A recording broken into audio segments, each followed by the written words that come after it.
Holy Angels, Holy Spirits, Divine Universe, hingi po kami ng mga mensahe mid-October 2023 para po sa mga Cancer.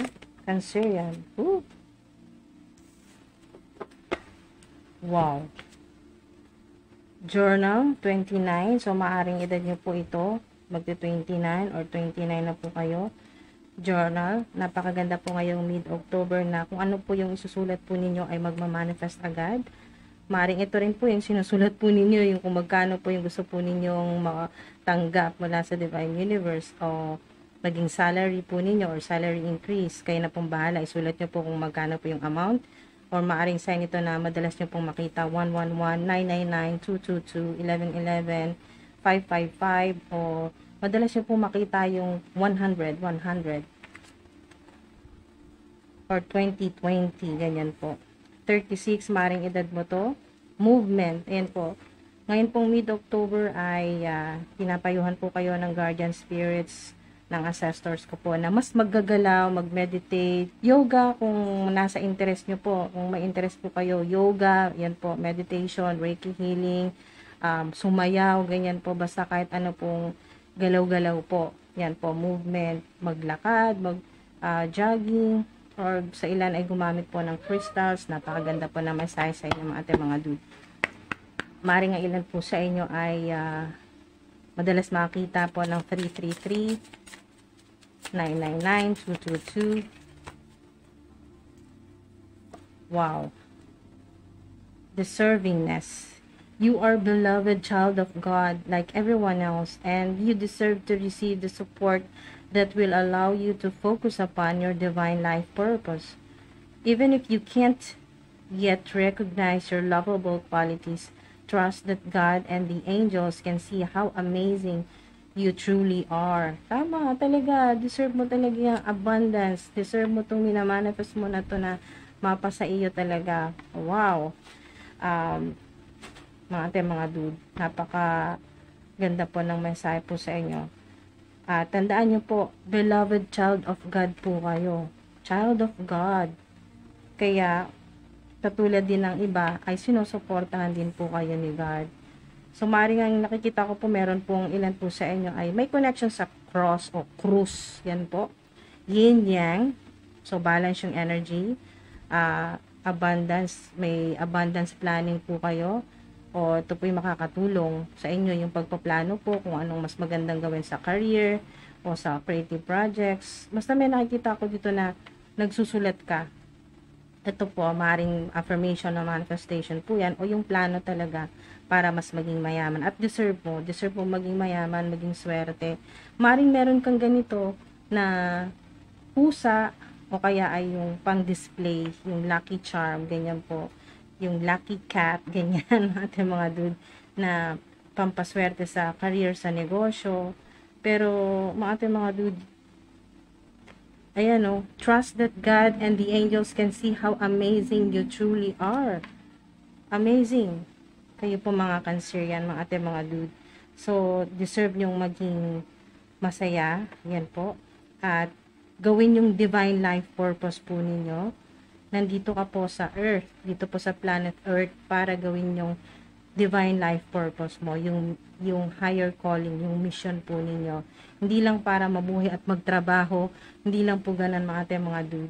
Yan po, oh. Meron ako nakita sa inyo na nasa LGBTQIA+, o kayo po yung makakita ngayong mid-October ng rainbow, sign po yan ng abundance. At yung star ay yung inyo pong pangarap. So, yung pangarap po ninyo na maging successful o yung sa mga nasa public eye, mas malaki po yung income o yung revenue. Nakita ko rin dito na deserve mo talaga ng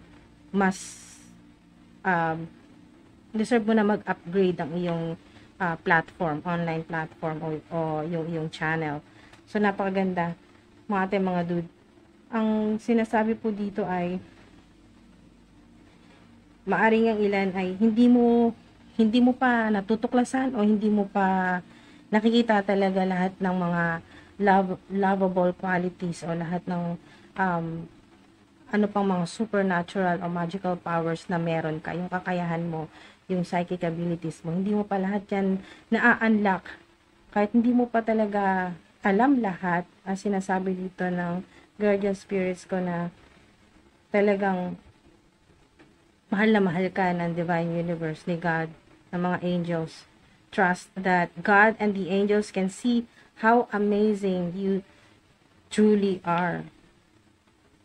Maaring ang ilan po sa inyo, maganda po yung handwriting, maghilig po kayo magsulat, o magaling po kayo magsulat, maganda kayo magsulat. So, meron din po na nakikita ko dito na yung paningin po ninyo, kasi may eye, may pwedeng evil eye sa ilan, merong nanonood sa'yo, may nagmamatsyag sa'yo, watching you. So, merong evil eye, may nakatingin sa'yo or nanonood sa'yo. Pwede ito ang nanonood sa'yo sa physical realm, nanonood sa, pwedeng sa online, ganyan po, sa social media, or sa mga nakakasalamuha po ninyo, sa mga kapitbahay po ninyo, sa labas, ganyan po. Pero meron din po sa spiritual, may mga spirits, may mga guardian spirits, o sa iba pa, sa ibang realm, nakikita ko dito, merong mga iba pang mga elemento na nakatingin po sa inyo, yan po. Pero hindi ko nakikita dito na masama ang intensyon. Pero sa physical realm, marami ako nakikita na evil eye, may mga nakatingin sa iyo na galit, okay? Galit. Or naiinggit sa iyo dahil nga sa hindi nila alam kung gusto nilang alamin kung anong ginagawa mo, bakit napakadali lang sa iyo maging abundant o mag-manifest ng kung ano man yung gustuhin mo. Bakit yung ginagawa mo ay pag siya ang gumawa or sila ang gumawa, napakahirap. Pero pag ikaw, napakadali. Chill lang, easy lang. Parang natural lang sa'yo. Hindi ka naghihirapan at nakukuha mo pang sumayaw. Ayan, mga dude. So, napakaganda. Positive yung energy po ninyo na sa alignment. Yung chakra, lahat ng chakra po ninyo at naka-align po sa divine universe, sa cosmos, sa multi-universe. Ang nakikita ko dito ay high frequency, high vibration talaga. Yung energy mo ay nagliliwanag, yung aura mo nagliliwanag, nagba-vibrate po yung chakra, yung energy po ninyo. Na nakakahawa po kayo ng positive energy, positive vibes sa mga nasa paligid. Yung energy field po ninyo. Ayun po, nakita ko dito ay alam mo rin kung paano protektahan yung mind, body, and spirit po ninyo, yung energy field din po ninyo. Hindi lang yung katawan po ninyo, no, spiritual o katawang physical, kundi pati rin po yung energy field, yung sa paligid po ninyo. At mas makakatulong din po yung movement, exercise, galaw-galaw, kaya po maglalakad, ganyan po, or yoga, meditation, napakaganda, ating mga dudes. Sana po may nakuha po kayong kahit paano dito na insights. Ngayon pong mid-October 2023. Ingat po kayo palagi. Love and light and peace.